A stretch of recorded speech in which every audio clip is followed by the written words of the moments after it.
La désignation de l'ennemi est quelque chose de très naturel dans toutes les armées du monde. C'est même le b.a.-ba du métier. Les militaires n'ont pas la pudeur du politique, et c'est bien normal. La première rubrique que l'on retrouve dans tous les cadres d'ordre, de la section au corps d'armée, dans toutes les armées du monde, c'est le paragraphe ennemi, qui précède d'ailleurs celui d'ami. Par ailleurs, le militaire est celui qui doit envisager tous les scénarios, toutes les situations possibles dans ses plans de guerre, même les plus originaux, afin de ne pas être surpris, ou en tout cas de limiter l'effet de surprise. Pour le militaire, il n'y a pas de tabou.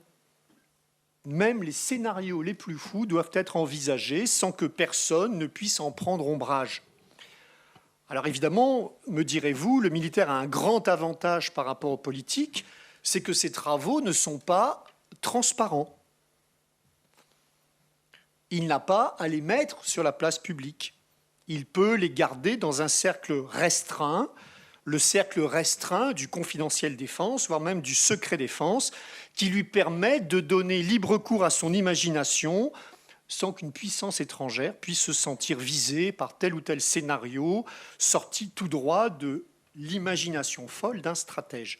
Alors, pour illustrer cette idée, en 1967, vous voyez, il y a quand même bien longtemps, le chef d'état-major des armées avait écrit un article dans la revue de la Défense nationale à l'époque pour parler de stratégie de dissuasion tous azimuts.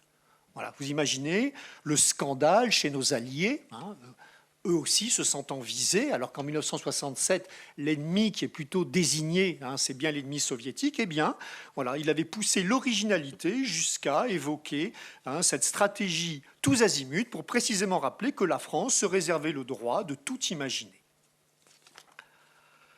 Alors, il y a 35 ans, au moment de la grande période charnière 1989-1991, nous n'avions plus d'ennemis. Il avait disparu, en tout cas, il n'était plus identifiable. Fini l'ennemi héréditaire, anglais, allemand, fini l'ennemi idéologique, place à la paix et à ses fameux dividendes. Dans tous les documents officiels, les fameux livres blancs, le mot « ennemi » n'apparaît pas. Pourtant, nous étions prévenus, que la suppression de la notion d'ennemi aurait des conséquences. Vous connaissez certainement tous la fameuse phrase, alors imaginez, réel, peu importe, en tout cas cette phrase est belle et c'est ça qu'on a retenu, la fameuse phrase lancée par l'un des conseillers diplomatiques de Mikhaïl Gorbatchev, Georgi Arbatov, nous disant « Nous allons vous rendre le pire des services, nous allons vous priver d'ennemis ». Et ainsi, il pensait que, faute d'adversaires communs, le camp occidental allait à son tour imploser. Alors évidemment, il restait des menaces, mais elles étaient d'un autre ordre. Et c'est ainsi que, dans tous les livres blancs, la phrase classique était écrite « La France ne connaît pas aujourd'hui, ne se connaît pas d'adversaire désigné », ce qui était quand même un fait assez inédit. Le mot même d'ennemi était devenu tabou, tout comme celui de guerre d'ailleurs. L'époque était allée très loin dans la négation des réalités, puisque notamment l'école supérieure de guerre, pendant une petite vingtaine d'années, a été rebaptisée le Collège interarmé de défense, avant de reprendre son nom il y a une quinzaine d'années. Vous voyez, jusqu'où on avait poussé les choses. Alors, ce fut en fait une très brève rupture historique, on pourrait même parler de parenthèse, un moment, comme on dirait, et cette période, elle s'est bien achevée. Voilà. Elle s'est achevée au début, au début de la deuxième décennie du XXIe siècle, à partir de 2010, au moment où AQMI, Al-Qaïda, a commencé à nous désigner, nous la France, comme son ennemi, après avoir désigné les États-Unis 10 ans avant comme l'ennemi. Alors, qu'est-ce que nous allons voir dans cette intervention? Premièrement, comment le pas d'ennemi de la période immédiate post-guerre froide a été remplacé par l'ennemi terroriste, qui était l'alpha et l'oméga, qui prenait toute la place, il n'y avait plus que lui. Deuxièmement, nous verrons que l'ennemi a été criminalisé, et ça on le doit en fait au remplacement de la morale la morale est intervenue extrêmement, de manière très importante dans la politique. Hein. Et enfin, troisièmement, eh bien, nous verrons que l'ennemi d'aujourd'hui, hein, c'est-à-dire 3 ans jour pour jour après le début de la guerre, enfin de la deuxième partie de la guerre russo-ukrainienne, eh bien, qu'il refait plutôt son apparition hein, dans les documents officiels, dans les discours. Voilà. Ce mot n'est plus tabou aujourd'hui. On verra peut-être que c'est une erreur, hein, que finalement, il valait mieux peut-être faire une erreur en n'employant pas le mot qu'en désignant un ennemi qui n'est pas notre ennemi. Voilà. La pire des erreurs étant se tromper d'ennemi par rapport à celle de ne pas désigner un ennemi. Vous voyez, c'est pas tellement schmittien, mais voilà, c'est ce que je vais essayer de vous démontrer. Alors, premièrement, le pas d'ennemi de la période post-guerre froide, hein, ça c'est vraiment en opposition avec tout ce qu'on a vu depuis ce matin, hein, tout ce qui a été défini, voilà, Carl Schmitt, mais bien avant lui Sun Tzu, Cicéron, Saint-Augustin, Saint-Thomas, Grotius, voilà. Dire que l'ennemi n'existe pas, eh bien, c'est en finir avec les fameux préceptes de Sun Tzu, hein, connais ton ennemi, connais-toi toi-même, et ainsi la victoire ne sera pas incomplète, etc. etc. À la notion d'ennemi étatique, on a préféré celle de risque, de menace, voire, alors vraiment les esprits les plus avancés parlaient d'adversaire systémique, ce qui n'est pas très clair. Hein, franchement, j'avoue que cette notion, je n'ai jamais trop compris comment elle a pu avoir hein, un tel succès. Outre-Atlantique, il faut quand même considérer que nos camarades américains n'avaient pas du tout toutes ces pudeurs. Hein. Le credo du soldat de l'US Army reste toujours « je m'entraîne pour détruire les ennemis des États-Unis ». C'est clair, c'est simple, et un soldat, il a besoin d'idées simples. Hein, vous savez, il ne faut pas qu'il y ait trop d'ambiguïté. Cette disparition de la notion d'ennemi, elle présente un danger, hein, c'est celui de l'affirmation des nations. Voilà. Jusqu'au XXe siècle, les nations, elles ont besoin, de manière assez naturelle, d'un ennemi réel ou supposé. Les individus ne se mobilisent que quand leur sécurité est menacée et quand un ennemi connu de tous, bien identifié, eh bien, permet justement à la nation de se regrouper.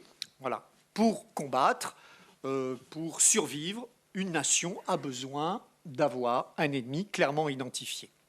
Alors, une fois de plus, dans cette période, on a utilisé des tas de termes. Hein, donc, on était en lutte contre le fanatisme, l'intolérance, la barbarie. Voyez, mais l'ennemi, lui, il n'est jamais évoqué. Alors, qu'est-ce qu'il faut y voir? Un manque de courage, une bonne dose d'hypocrisie, le fait de ne jamais vouloir nommer les choses, certainement.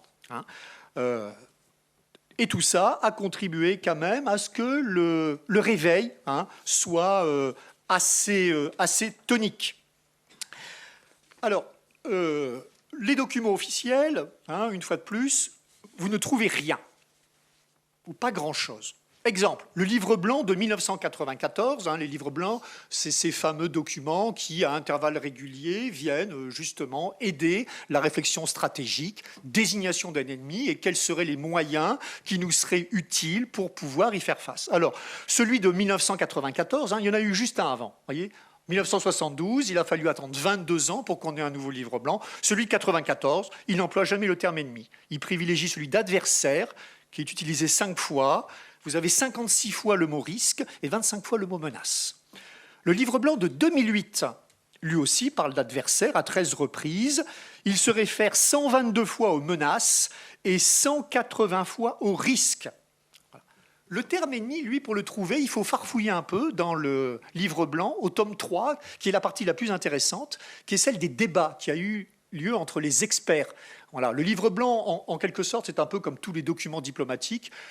C'est une synthèse, un compromis, donc tout ce qui fâche est enlevé. Et en revanche, les débats antérieurs, voilà, eux, nous permettent vraiment de savoir un peu l'état des forces, ceux qui voulaient impérativement que l'on parle de certaines choses. Et donc, les débats sont beaucoup plus intéressants.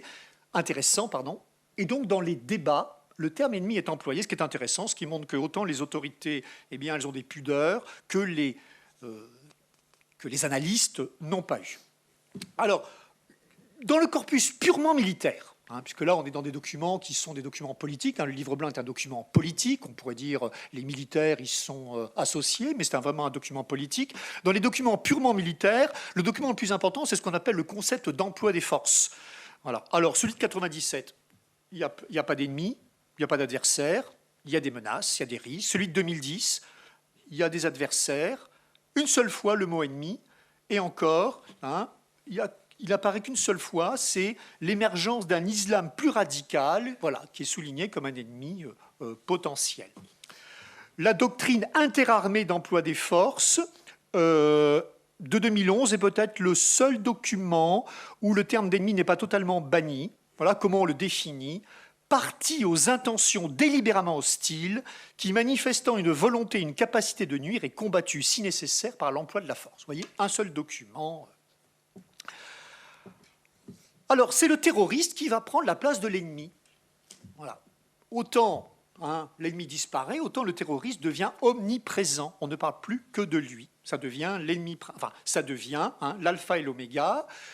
Au Mali, on ne parlait pas d'ennemis ni de djihadisme, on parlait de GAT, de groupes armés terroristes. Voilà. Et avec ça, débrouillez-vous.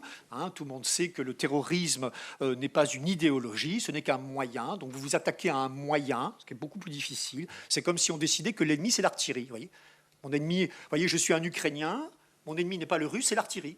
Alors je combats l'artillerie. Très utile, vraiment très utile.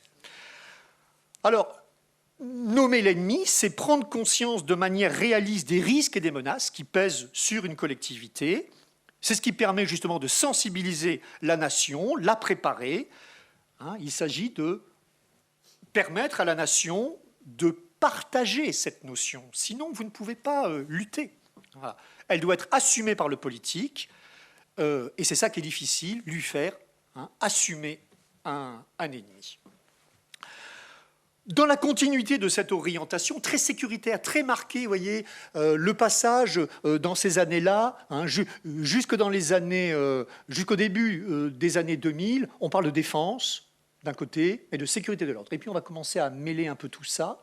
Voilà, et aujourd'hui, le mot défense n'apparaît plus tout seul. Sécurité et défense. Livre blanc pour la sécurité et la défense. Secrétariat général pour la défense et la sécurité nationale. Alors, on y a vu l'avantage de considérer que l'adversaire avait plusieurs formes et qu'il fallait y faire face, que vous soyez militaire, policier, magistrat, etc. Mais ça présente également la difficulté d'édulcorer les choses. Voilà. Donc, dérive sémantique indéniable. L'ennemi réel devient le terroriste. Voilà. Et c'est quand même beaucoup plus difficile de lutter contre un adversaire quand on s'attaque simplement à un mode d'action. Alors, deuxièmement, il va y avoir une autre tendance, c'est celle de la... Alors, elle est assez ancienne, celle-là, celle de la criminalisation de l'ennemi, qui ne permet pas vraiment de traiter avec lui. Voilà. Alors, la criminalisation de l'ennemi, c'est un phénomène récent, on peut le faire débuter à la Révolution française. Il y a un autre événement, alors la Révolution française, elle est bien connue, on sait que voilà, adversaire idéologique, on n'hésite pas, il faut le supprimer, puisqu'on ne peut pas s'entendre avec lui, c'est lui ou nous. Donc il y en a un de trop, et la seule manière de régler la situation, c'est de le supprimer. Mais il y a un autre moment très important également dans cette criminalisation de l'ennemi, aux États-Unis, c'est la guerre de sécession qui est la matrice de tout. On aurait pu imaginer qu'entre les confédérés et les unionistes, il puisse y avoir à un moment donné des tractations. Eh bien non. L'adversaire est considéré, l'adversaire est considéré comme un criminel. C'est une insurrection. Par conséquent, il faut mater cette insurrection. Voilà. Et ça va énormément influencer la mentalité américaine, puisqu'on va le retrouver plus tard chez Wilson. Alors, heureusement, à cette époque-là, les Américains n'ont pas pris une part trop importante. C'est bien parce qu'ils arrivent sur le tard et qu'en fait, ils ne participent pas beaucoup à la guerre. Là aussi, c'est un mythe sur lequel il faut revenir. Ils sont d'une importance extraordinairement importante sur le plan psychologique. Ils sont là. Ils auront bientôt 2 à 3 millions d'hommes, donc on va tenir. Mais dans les faits, c'est une armée qui n'intervient pas beaucoup. Voilà. Et heureusement, puisque sans ça, Wilson, le traité de Versailles s'appellerait probablement le traité de Washington, de plus, et les choses auraient probablement été différentes. Voilà. Roosevelt, c'est la même chose. À partir de la conférence de Casablanca, c'est des conditions sans reddition possible. Voilà. Reddition sans condition, pardon. L'ennemi est criminalisé. La guerre froide, c'est un peu pareil. Le communisme, il s'agit de le terrasser. Alors, les événements du XXe siècle viendront un peu, de la deuxième moitié du XXe siècle, viendront un peu limiter ça, puisqu'on n'arrête plus à gagner. La guerre de Corée, il faut bien traiter, puisque ça se termine par un match nul. Le Vietnam, vous connaissez la fin, etc. etc. Voilà. Mais on voit bien l'influence qu'aura sur la notion d'ennemi, la moralisation de la politique et la moralisation de la guerre. Désormais, les buts sont justifiés par la morale et non plus par la politique. Et ça, en matière d'ennemi, eh bien, ça a beaucoup d'importance. Troisièmement, le retour de l'ennemi aujourd'hui. Et donc, c'est intéressant, vous voyez, on n'a pas fait exprès, c'était pas 24 février, mais voilà, on ne peut pas s'empêcher, évidemment, de penser à ce qui se passe depuis 3 ans. Alors, on peut parler dans beaucoup d'esprits et chez beaucoup d'analystes, de la fin des illusions, de la fin de l'après-guerre froide. On n'entend que ça depuis 15 jours, donc je ne vais pas, moi aussi, en rajouter. Voilà, vous prenez n'importe quel journal, n'importe quelle émission, on ne parle que de ça. Et là-dedans, évidemment, il y a 2 protagonistes particuliers qui apparaissent, c'est la Chine et la Russie. Voilà. Comment se définit-on aujourd'hui par rapport à ces 2 protagonistes? Alors, l'ancien ministre de la Défense et des Affaires étrangères, Jean-Yves Le Drian, avait esquissé en 2016, vous voyez, il y avait eu un début de retour un peu de ce terme-là, puisqu'il avait écrit un petit ouvrage qui s'appelle précisément « Qui est l'ennemi ?» Et dans ce petit ouvrage « Qui est l'ennemi ?», Jean-Yves Le Drian estimait qu'un pays est en guerre dès lors qu'il n'est plus en mesure de tenir la guerre à distance. Voilà, donc, manière de dire, ce mot n'est pas tabou. Alors, il n'y a pas eu de livre blanc depuis 2013, ce sont des revues nationales stratégiques, mais c'est un peu tout comme. Disons que ça n'a pas le même poids. Vous voyez, c'est en dessous de la Constitution, voilà, mais on pourrait considérer, voilà, on est du niveau de la loi organique. Un peu pour essayer de faire une comparaison avec la hiérarchie des normes.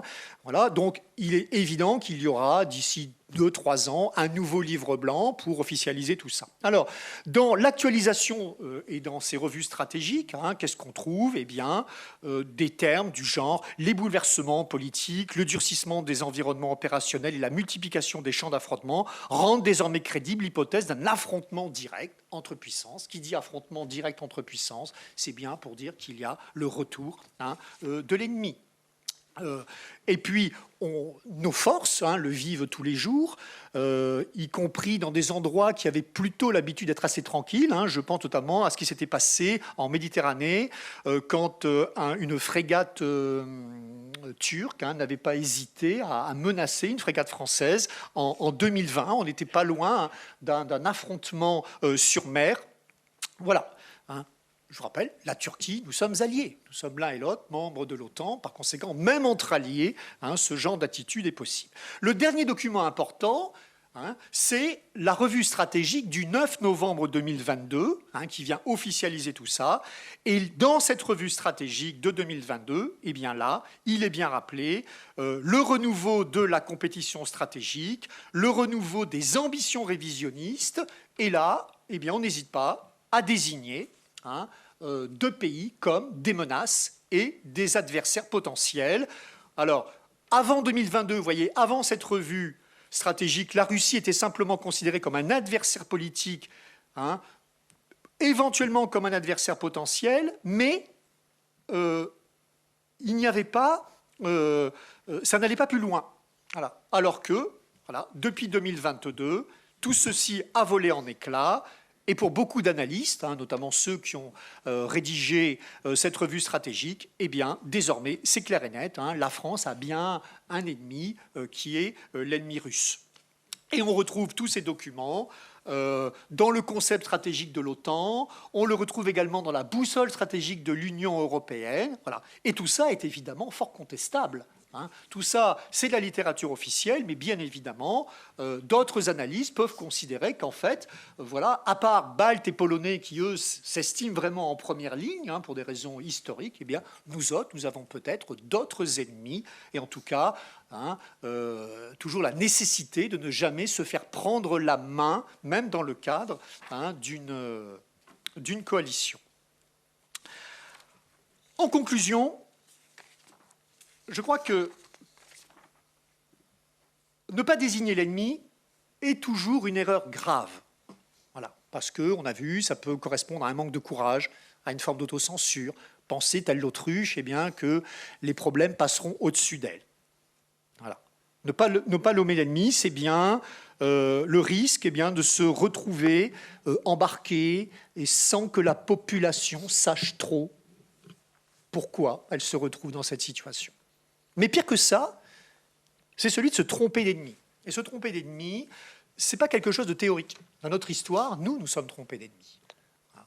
Et probablement, l'une des erreurs les plus graves, a posteriori, c'est celle d'avoir considéré l'Autriche comme un ennemi, alors que nous avions tout à faire avec l'Autriche. Et au contraire, de ne pas suffisamment appréhender la menace prussienne, qui s'est réveillée un beau matin, et pourtant elle venait de loin. Elle n'est pas arrivée subitement, mais nous l'avons un peu négligée. Nous avons toujours peut-être petit complexe de supériorité. On les avait battus à Iéna. Hein, voilà. Et à ce moment-là, l'Autriche, qui devait être le contrepoids en Europe, qui devait être l'une des puissances stabilisatrices, eh bien, voilà. Historiquement, nous avons commis ce genre d'erreur. Donc, faire attention, hein, ne pas se tromper d'ennemis, se rappeler qu'un État, on dit qu'un État n'a pas d'amis, mais peut-être qu'un État, s'il n'a pas d'amis, il n'a pas non plus d'ennemis, il a des intérêts. Et cette phrase est bien connue, mais encore faudrait-il qu'elle serve à quelque chose. Hein, voilà. Et aujourd'hui, plus que jamais, ce qu'on peut dire, c'est que ce qui caractérise aujourd'hui notre monde, c'est les relations ambiguës. Voilà. On peut être à la fois adversaire et partenaire au même moment. Hein, on parlait de la Turquie. La Turquie, voilà, c'est un allié. Hein, en tout cas, la définition de la Turquie, si on prend la définition de l'OTAN, c'est un allié. On a vu qu'il fallait peut-être faire attention. Alors, il y a une gradation, hein, aligné totalement, allié, partenaire, concurrent, adversaire, ennemi, hein, vous voyez, du plus hostile au plus proche. Mais que tout ça, voilà, hein, ça caractérise le monde d'aujourd'hui. Et sur le plan économique, eh bien, hein, je vous renvoie aux déclarations du président Mitterrand. Voilà, hein, il n'y a peut-être plus d'ennemis. Si, il y a des ennemis. Hein, nous sommes en guerre, mais ce n'était pas du tout l'Union soviétique qu'il désignait à cette époque-là. Et si vous voulez avoir la réponse à cette question, eh bien, demandez aux gens d'Alstom, demandez aux gens, ils auront une petite idée de qui peut être de temps en temps, hein, l'ennemi sur le plan économique. Je vous remercie.